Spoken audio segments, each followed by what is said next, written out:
Welcome back to Arise Prime Time, where we offer perspectives on the news and talking points of the day. I'm Charles Adeagbo.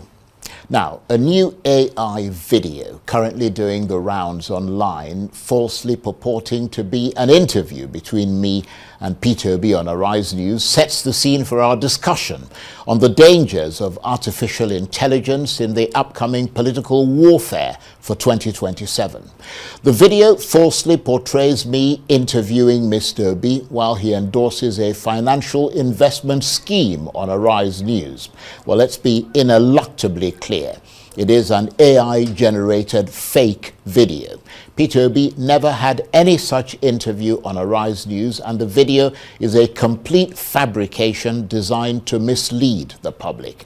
Take a look at how AI was used to manipulate the voices and the images in that video. Thousands of Nigerians over the age of 40 are quitting their jobs and retiring. All this thanks to a new financial platform developed by the government. Details in our report. I want to tell you that today is your lucky day. I don't know if everyone will be able to watch this broadcast, but only those who are lucky enough to find it will be able to take advantage of this opportunity. You have to understand me, it is impossible to give access to this financial platform to everyone and have everyone suddenly become millionaires. Let's cut to the chase. Yes, with a small investment of 400,000 Nigerian naira, they can earn over 1,500,000 Nigerian naira per week. This is absolutely realistic. It's like an early retirement or a promotion that multiplies your savings many times over. Now listen carefully. Will they be able to watch this video again? If they close this page, they can't come back because their link will expire. And so will their chance to profit. This has nothing to do with forex trading, pyramid schemes, and other nonsense found everywhere. This is an investment in a reputable company that, at our request, has provided access to automated trading of the resources and other assets they work with. The software they have developed outperforms all their competitors due to its unique technology and runs on any computer or cell phone. It's astonishing, isn't it, what AI can do? But I emphasize again that that is a patently false and fabricated video. So as 2027 draws near and we witness the dangerous misuse of AI technology to distort facts and deceive Nigerians, how can we put guardrails around it to protect the public from some very bad outcomes? Well, for more on this, I'm joined now in the studio by the public policy analyst and tech expert, Femi Adeagbo, CEO of Comnavig ICT Consultants, a company that provides expert advisory services for a broad range of ICT genres. Good to see you again. Charles. Thank you for coming in. You're not behind that video, are you? No, because I know you're an AI and ICT expert. We spoke about this a year ago. Yeah. And we said this day will come. And, you did say that, I remember correctly. It's, and this is the real threat with AI, isn't it? That we begin to live in this world where it's very hard to tell what is real and what is not. It's almost an existential threat. And I urge us to tackle it with the urgency it demands. Because we're already seeing in some countries across the world, I think in Bangladesh, I'm not sure you followed that case, it's a very Muslim, Muslim faith dominates Bangladesh. And you had an opposition leader portrayed in a bikini somewhere. It impacted the elections. I think in Slovenia as well, I'm not sure, you had the top liberal candidates discussing vote rigging and how they were going to ban bear. Well, of course, it's all AI generated.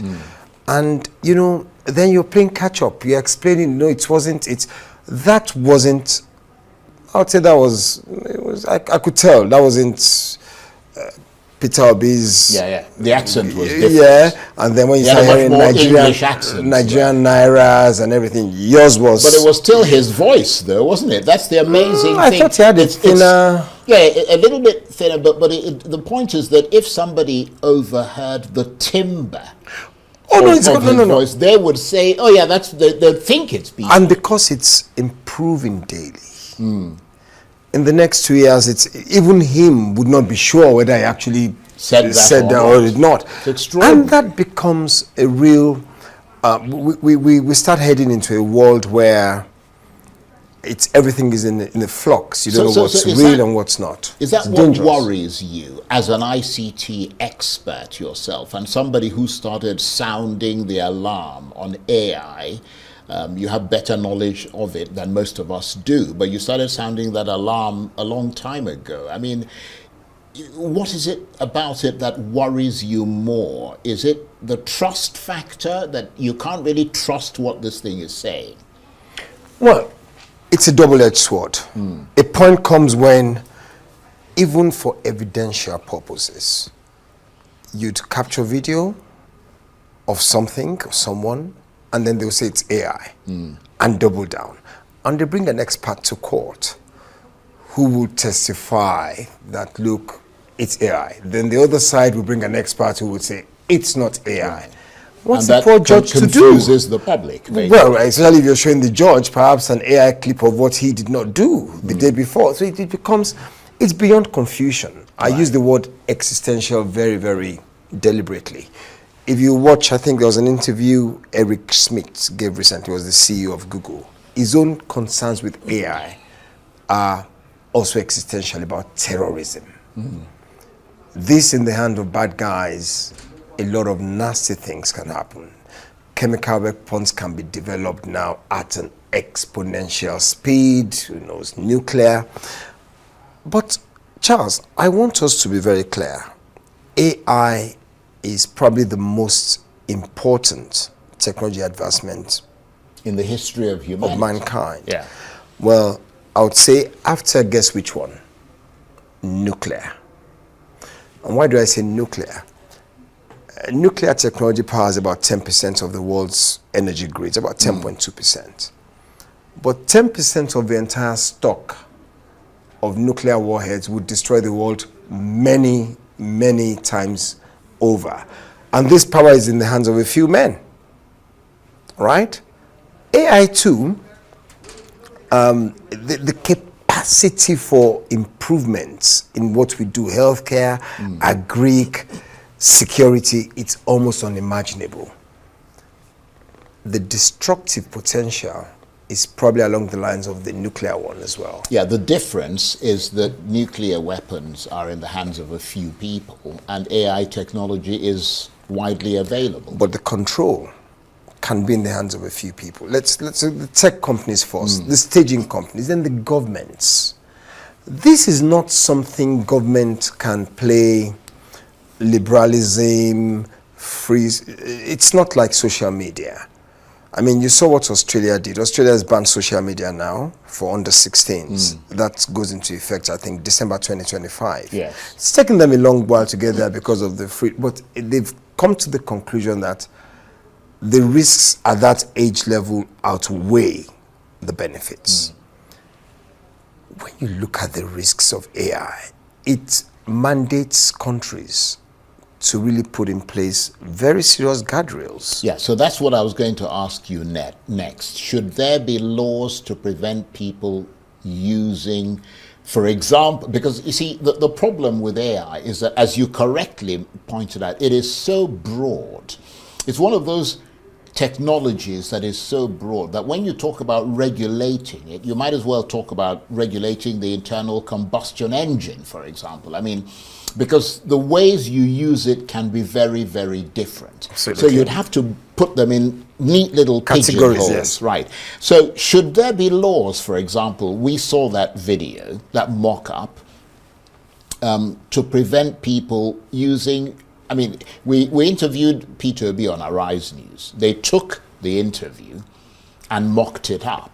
You see what I mean? Should there be laws to prevent people using an Arise News interview, for example, to generate this kind of falsehood, even if it's meant to be a joke? Yes, because things of this nature cannot be jokes. Political characters, business leaders. In fact, many would argue that within the existing laws, once there's fraudulent use, once there's malicious use, you could tackle them within the context of the existing laws. Some would argue that, but the deterrence, how many years do you get? What's the penalty? You know, because why would anybody take this risk? And I think there was a bill introduced about 2 years ago. I don't know what happened to it. Restriction of AI use in Nigeria. I don't know, maybe it died a natural death in the, but I think we really need to, I mean, come election season in Nigeria, this is going to be really I'm messy. going to get to that in a minute. Very but messy. The problem on the other side of the fence, and I think you kind of touched on it, the problem with regulation and government interference and oversight is that it limits innovation. So there is a cautionary note here to government regulations that they may actually get the inverse outcome to what they were originally trying for. I disagree. I don't think it's, I think people say that when they don't want to tackle the issues. There can't be any excuse for you cloning a president, for example, and then shooting out that he said something he didn't say. Or look at what happened in Cote d'Ivoire last week. Was there a coup? But, I mean, there's all sort of AI-generated material. The president has run away. And, you know, they can't, you know, the tech is there. The tech can do good. It can do bad, right?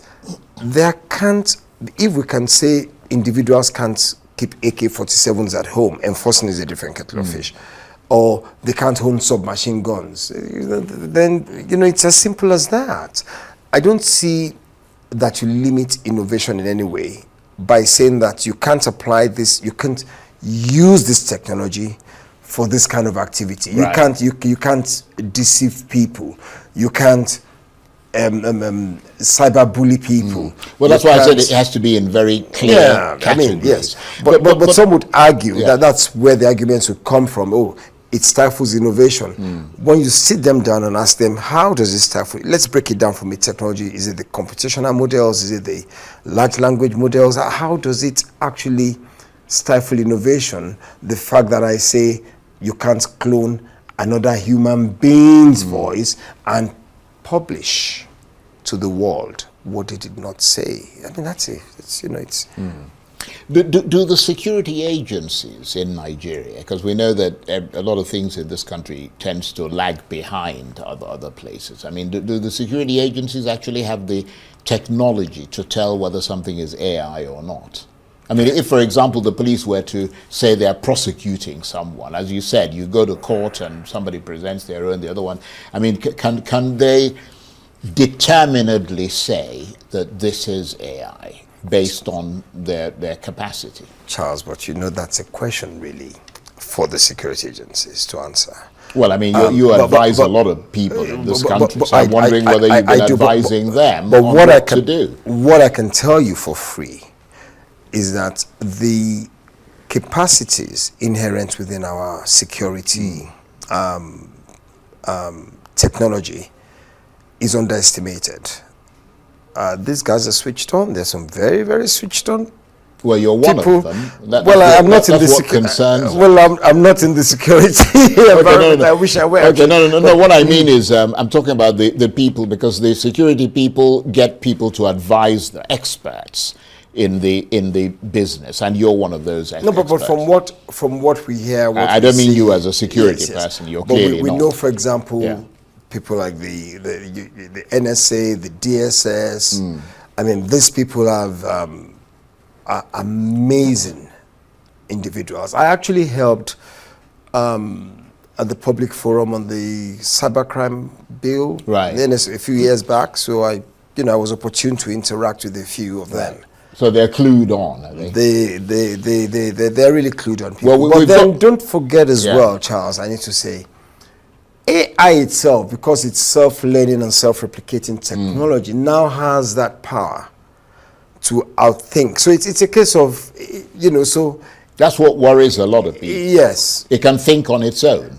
That's a disturbing part. Absolutely. And I guess even human nature tends to think about adverse before good. Yeah, So that can be a problem. and that is particularly concerning, as you pointed out earlier, with elections coming up. Are you concerned that with 2027 drawing near, potentially bitter campaigns expected, that it could be used for some very sinister and very creepy things? No, it will be, unless something is done now. Right.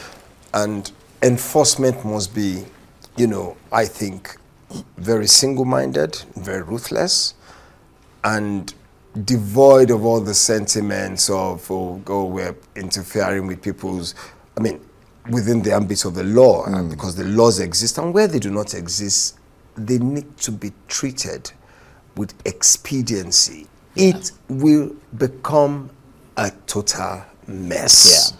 Yeah. And even if you ask Nigerians to be vigilant and to always sort of verify information, does the increasing sophistication of this digital manipulation make it difficult for even those people to tell the real from the unreal? Well, of course it does. From an end consumer's viewpoint, well, you can't, you verify, you could end up in another AI fake environment, so the verification itself could be fake. So what do? I think ultimately, Charles, it probably helps people like you because it chases everybody back to conventional media after a while. So Absolutely. It's like, well, I saw it on NTA, you come back to the traditional I saw media. it on channels, Yeah. I saw it on Arise, Yeah. so at least... I know that is and then, checked and double checked. Yeah, but the problem Right. with that is the platform owners too. Everybody can't just, with the excuse of stifling innovation, make money and then say we can't do anything. It's not true. But they can. They can develop technologies to Meta are saying they're doing that, to flag deep fakes and everything. Delete them. Don't flag them. Delete, notify for prosecution to the appropriate country authorities, or face a fine. These are the kind so of maybe action a steps good we way need. to regulate it and to control it is what you're saying now. Go after these big companies that we know have the capacity to filter out Absolutely. these things. Yeah. Because they have the algorithms. Right, the tech companies. Yeah. Some of them may not be detectable if they're really, really, really, really good deep fakes. Or it will take time and the harm may be done by then. So there's an election day after tomorrow, deep fake goes out tonight, nobody should go out to vote, there's been an explosion in so and so, then you're verifying, and by the time you verify or do all this, well, the horse is bolted. It's a fascinating discussion, which I'm sure will go on for a very long time. I want to thank you very much indeed for coming in to bring your great insights into this issue. Femi Adeagbo is a public policy analyst, tech expert, CEO of Comnavig ICT Consultants. They provide expert advisory services for a broad range of ICT genres. Thank you very much indeed. Thank you, Charles. It's always a pleasure. Well, that's it for this edition of Arise Prime Time. Join us again tomorrow. From me and the entire team here in Abuja, bye-bye, and thank you for watching.